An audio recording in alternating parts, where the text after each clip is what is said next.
Salut mec, ça va? Salut.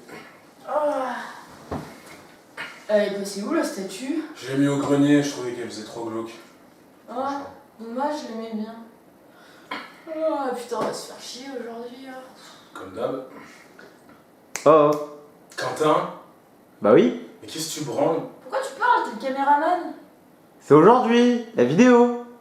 Quelle vidéo? La vidéo. Mais rappelez-vous. Oh putain, l'épisode 2! Oh putain.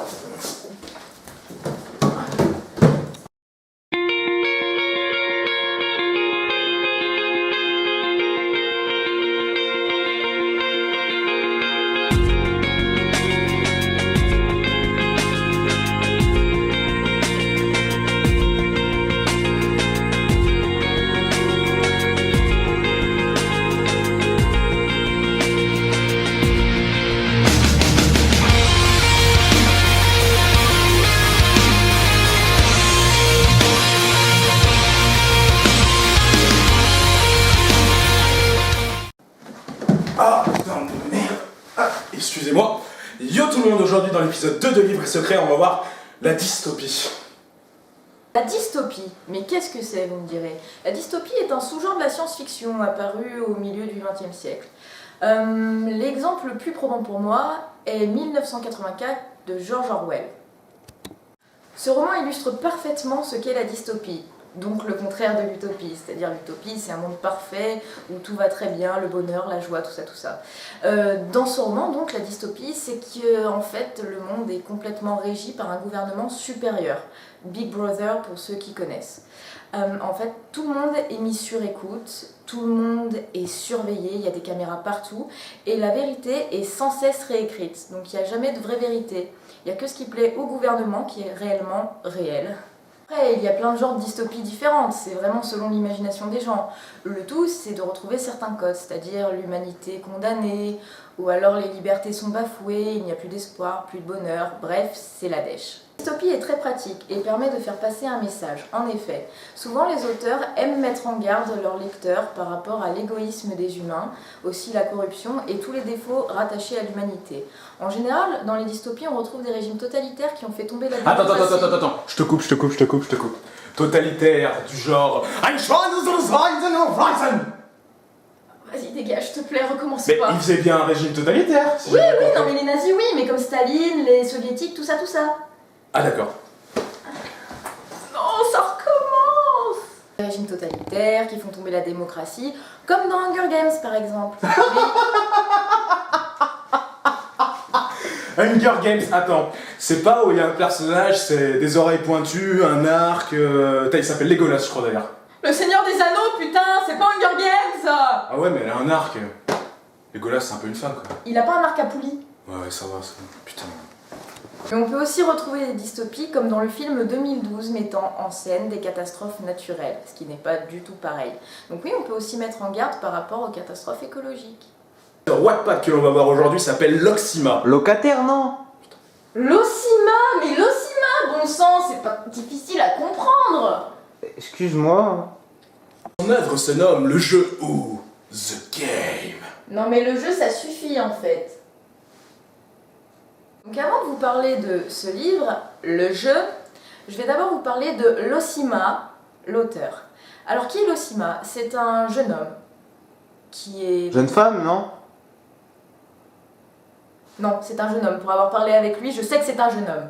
L'Ocima est un jeune homme qui se passionne pour l'univers artistique et plus précisément pour l'univers des livres. Attends, moi aussi je peux être artistique. Il est venu le temps des cathédrales. Ah, tu chantes faux, vas-y, dégage! Il a toujours voulu écrire et a une passion débordante pour l'écriture, mais il n'avait pas forcément l'inspiration nécessaire, malgré son imagination débordante, c'est lui-même qui me l'a dit. Il est vraiment très sincère dans son écriture et il lui tient à cœur de partager son univers. Le côté professionnel ne l'intéresse pas du tout. T'es sûr? Être auteur... Ah oui, non mais être auteur professionnel, ça l'intéresse pas. Lui, il veut vraiment faire partager ce qu'il pense, ses histoires. Ah, ok, c'est cool. Voilà. C'est après un cours sur la surpopulation de la planète qu'il a eu le déclic. L'inspiration des... Il a eu l'inspiration du coup, c'est en rentrant chez lui qu'il... C'est c'est en rentrant chez lui qu'il a imaginé un monde différent. Non mais t'es sérieux? Ah, c'était juste un tout petit peu sale. Merci.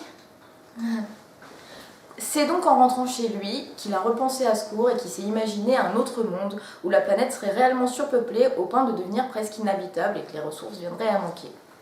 Du coup, vous allez me demander de quoi parle plus en détail le livre, le jeu. Bah oui, on te le demande justement. C'est pour ça que tu fais la vidéo. Ouais, et ben je vais te le dire du coup.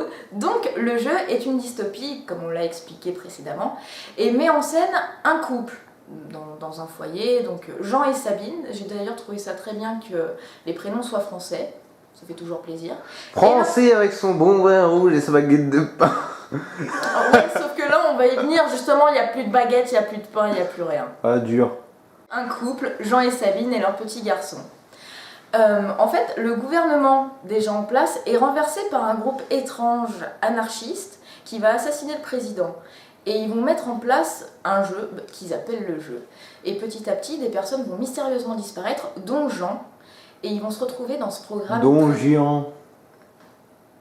Non mais tu vas pas t'y mettre. Non mais sérieux, non mais vas-y, non. Vas-y, tu vas voir. Oh, j'arrête, ok. Donc, comme je le disais, le jeu se passe donc sur une terre surpeuplée où les ressources manquent, dans un futur chaotique et sombre.